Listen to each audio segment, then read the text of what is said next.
Hello everyone, I'm Yuki Hasu. I hope everyone had a great day, and today I would like to talk about The Little Girl and the Rat. Long ago, on a day like so many before it, a distant clock tower chimed the hour. The sun rose, casting its radiant light over the snow-laden land. In a small shack on the edge of the village, the golden rays warmed Ruby's face. The young woman gripped her blanket, her one luxury, and snuggled her sleepy face into its warm embrace. The fire had died long ago, and she held onto the warmth of her bed as long as possible in the cozy haze of dawn. She dared to open her eyes. The glistening snow shone beautifully outside, and the sun, nestled on the horizon, greeted her.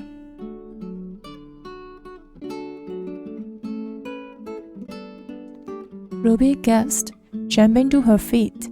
The cold floor on her bare skin shocked her awake, but was not nearly as effective as the realization that she was once again late. She traded her nightgown for her dusty dress and ragged apron, threw her hair up with haste, and pulled on her bright red coat and boots as she stumbled out the door. Ruby flew over the snow toward the village. She followed the scent of fresh-baked cinnamon rolls and the clang of the blacksmith's hammer. Everyone in town loved Ruby, and everyone knew she suffered from a bad case of tardiness. "Late again, Ruby," chuckled the baker as she ran past. He tossed her a muffin, knowing she needed fuel for what lay ahead. "Thanks, Felix," Ruby called back, stuffing her mouth with the warm bread.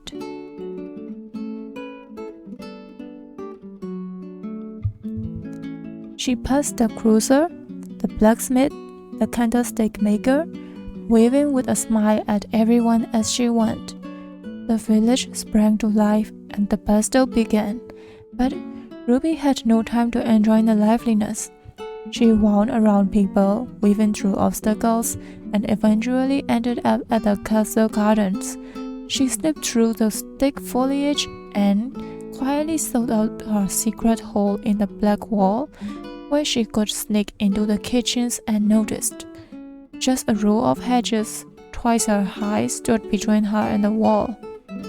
She knelt down and crawled through the tangled branches when a tiny squeak caught her attention.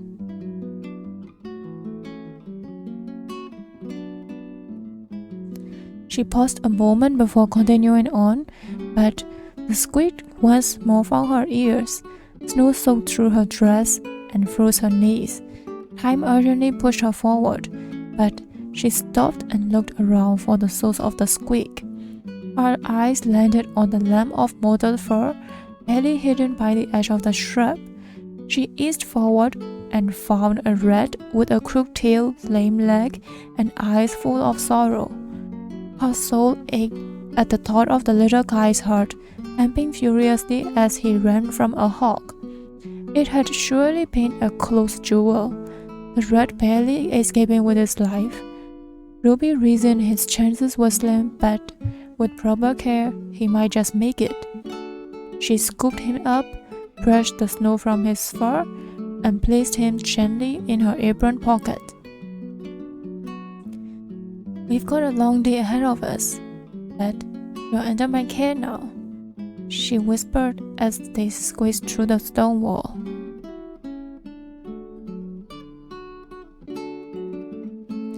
The kitchen's heat already sweltered as the staff hurried about cooking more food than could possibly be necessary. She blanched in perfectly. Ruby hung her coat and went to work. She grabbed a handful of linens and headed to the queen's chambers, but not before placing a handful of nets in her apron pocket. She made the bed and rolled the old sheets to the laundry, then moved on to dusting various trinkets before Princess Abigail found her.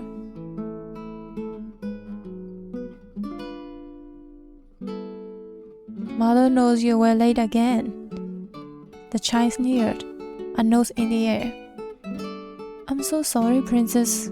Ruby bowed her head before the girl and quickly returned to walk. Mother also said apologies are worthless if you don't change your actions. Of course, I never have to apologize for anything. A princess is nothing short of perfect.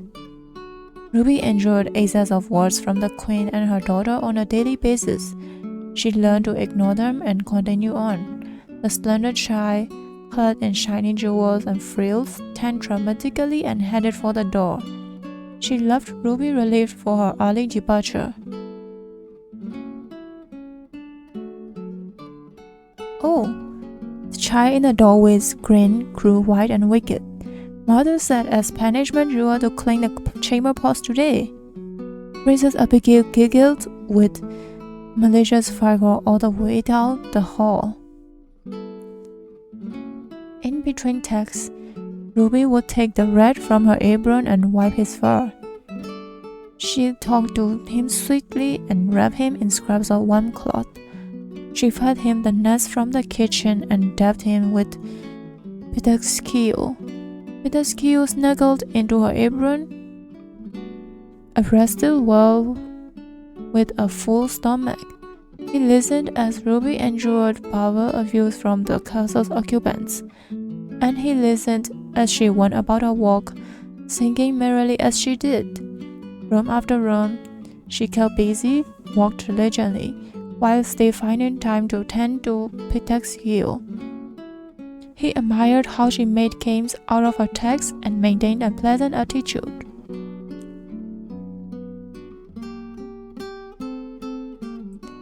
As the sun dipped low in the sky, Ruby tended to her last chore of the day, cleaning the queen's bedchamber. They'd be close to take to the laundry, drain and scrub the clawfoot tub, then wrap up with mopping and watering the plants. She reached for the doorknob, but it opened before her. Queen Viola stepped out, draped in plum rows of velvet adorned with beautiful gold filigree. It was the only thing beautiful about her. She looked down on Ruby and spoke. "You better not be late another day. Let it be your last." She smiled and opened the door wide for Ruby to enter. "I want this room spotless before you leave." She let out a chuckle accompanied by a snort. Her heels clicked down the hallway, the echoes marking her departure. Ruby stepped into the room. Her smile faded and shoulders slumped. Verses lay smashed and towels lay strewn about, thoroughly soaked. Mug tripped across the floor and clung to the sides of the tub.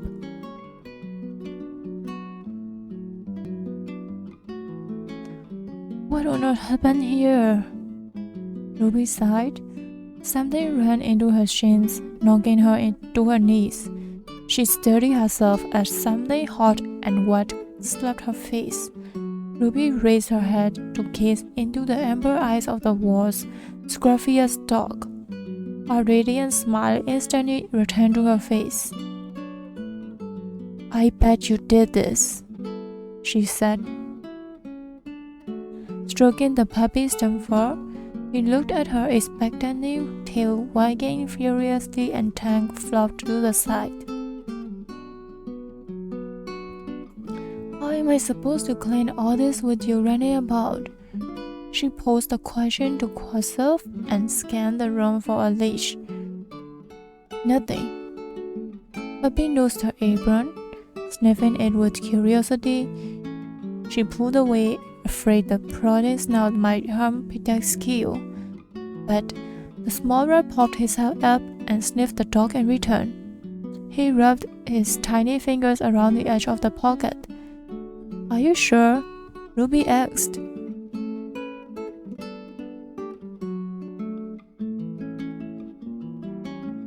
Night fell long before Ruby completed her chores and left the castle behind, Pitaxkio in tow. Fresh snow fell from the silver sparkle sky. She gripped her brilliantly colored, yet tattered coat tight and walked quickly. She passed through the village where most people already sat in their homes for dinner. The alabaster moon glistened off the snowy streets, and warm firelight glowed through frosted windows. Scents of meats and spices wafted on the air, and the tavern sounded alive with happy patrons. Ruby longed to take her time and enjoy the sights and smells, to join the people in the tavern and dance and sing. But the night was far too cold and far too late.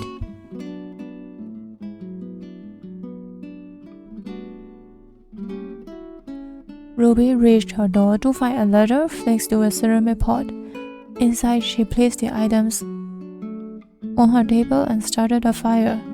Returning to the mystery package, she opened the letter. She instantly recognized the crude penmanship as belonging to Excellent the blacksmith.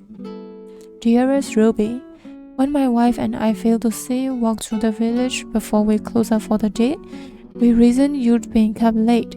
Knowing that you work hard for the Queen, Laurelin insisted that I bring you some of our stew and bid you a restful evening.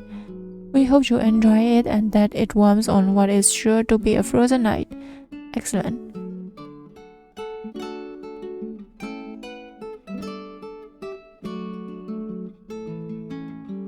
Ruby cherished the couple's kindness and fixed the pot over the fire to heat the delicious gift. She sat down to a delicious meal, and every other spoonful of broth went to Peter's keel. After dinner, she quickly tidied her room and packed Peter's keel into his cloth on her nightstand. She told the sleepy rat a short bedtime story before drifting off to sleep herself.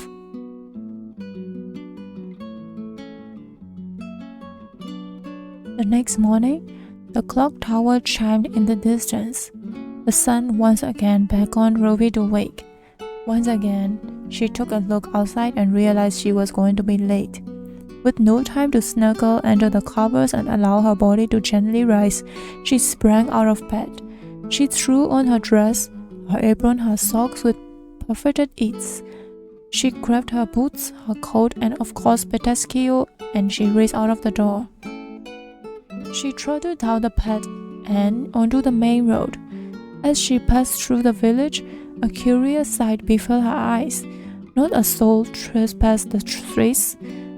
The snow lay untouched, the forge stood cold, and the bakers' ovens were bare. The sun rested low on the horizon. Ruby showed down to examine the area. What's going on? Is it possible I'm early? She pondered the thought, and though she was sure she rose from her bed late, what else could explain the sleeping town? A glance towards the clock tower confirmed her suspicions. Her concern abated. She continued to the castle. The guards stood at the gates, unwavering as always, but suspiciously still. Years had passed since Ruby last used the gates. She couldn't wait to see the surprise on her friends' faces when she arrived not late, but early. But as she entered the castle, the halls were like the village, devoid of life. She checked the clock in the main hall.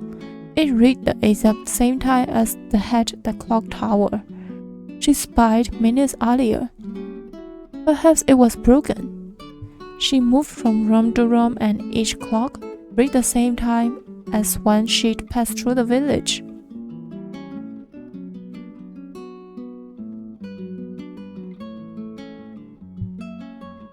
The skill crawled out from her apron and rested on her shoulder. One clock could be broken, dear Peterskill, but every single one? Do you know what's happening? The rat stared at her blankly and blinked. She inhaled deeply and let out a long breath. Well, she thought for a moment, I still have work to do. Ruby went about the rest of her day as usual. She took her time as she cleaned room after room, pausing every so often to play with or feed Peterskill. Though silence caused her heart to grow lonely, she remained grateful that no one could speak harsh words to her or create extra messes for her to clean. When she completed her walk, she packed up Hideskio and headed home. The village stood empty and pristine just as it had that morning. Ruby tried with all her might to squash a growing fear as she walked through the undisturbed streets. She did fix a simple meal for her and her a rat before going to bed with the sun still peeking over the horizon.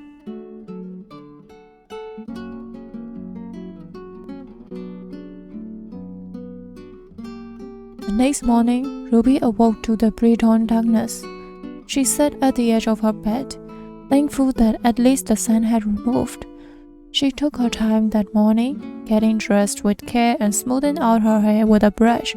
She even made a modest breakfast.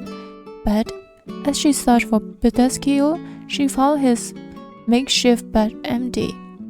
She searched under her bed, in her shoes, and behind her table, but the rat was nowhere to be found. Unwilling to waste the extra time she gained that day, she headed out for the castle alone. The clock tower chimed in the distance.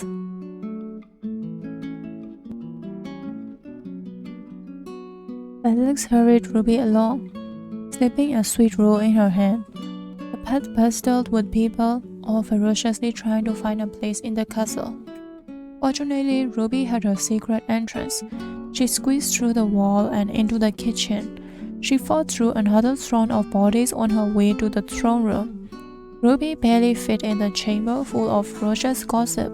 She twisted her way through the crowd to the side where she miraculously found a bucket to stand on.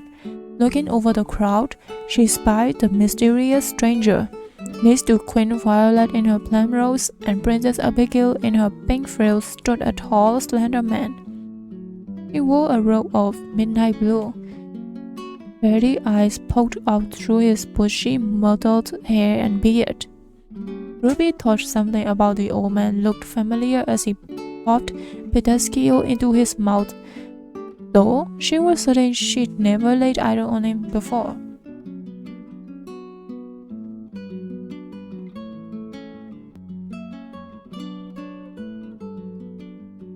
Once the room filled with as many people as it could possibly hold, the queen stood up.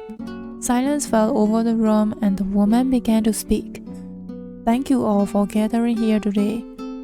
Ruby rolled her eyes because the queen never thanked anyone for anything, but the Queen Violet continued with false pleasantries. "We are honored to receive a very special guest, the wizard Leary." The old man pocketed the rest of his nuts and stepped forward.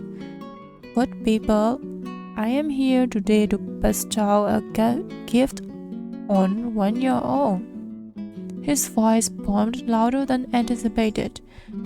"I will share my talents with one very special person today."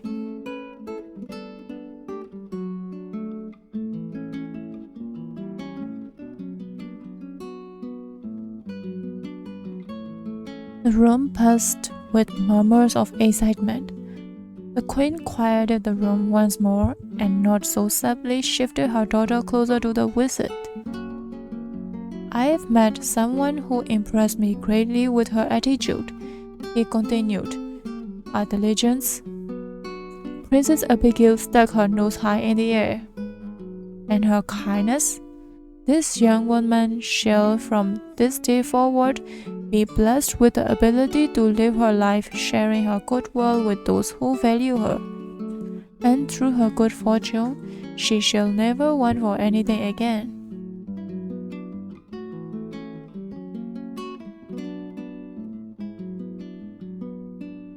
Princess Abigail snorted as confusion crossed her face. A princess, after all, already commands the attention of the people and is showered with everything she could ever want. Leary turned towards the queen. "Your Highness, in bestowing this gift that will help your entire kingdom, I ask one thing in return." Queen Violet, barely paying attention at this point, said, "Of course. What is it that you want?" "I only ask that this person be protected from anyone who would wish her harm."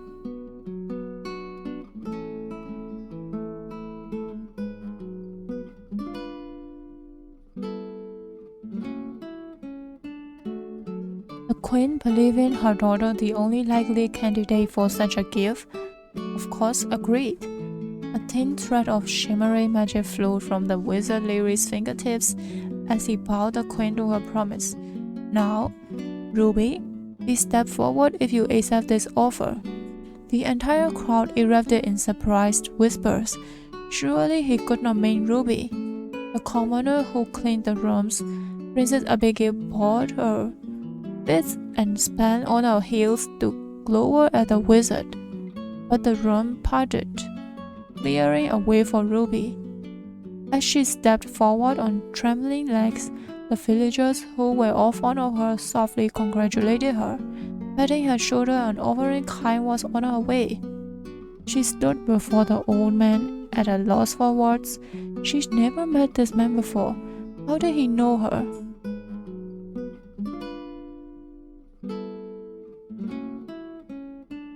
Ruby, do you promise to help your fellow villagers to live your life spreading kindness and love? The queen interrupted. This is a joke, right? Her shrill voice cut through the room. You're kidding? Larry ignored her and focused on Ruby.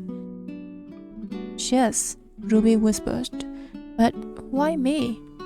What have I possibly done to deserve this?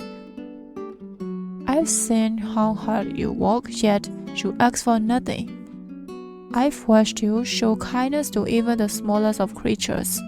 He leaned in and whispered the next words, so that only she could hear. How did you know Petescu were my favorite? Ruby gasped as she realized who stood before her. She threw her arms around the wizard, her tiny companion over the past 2 days, and hugged him. Petescu had not disappeared after all, merely returned to his true self after she helped him heal. Ruby lived her remaining days working for no one but herself. Day after day, she used her magic to help those in her village however she could, and in the evenings, she lived her life, enjoying her beautiful surroundings, sharing meals with her friends, and dancing in the tavern. She never again endured the harsh words of the queen and spread her natural light with everyone she met.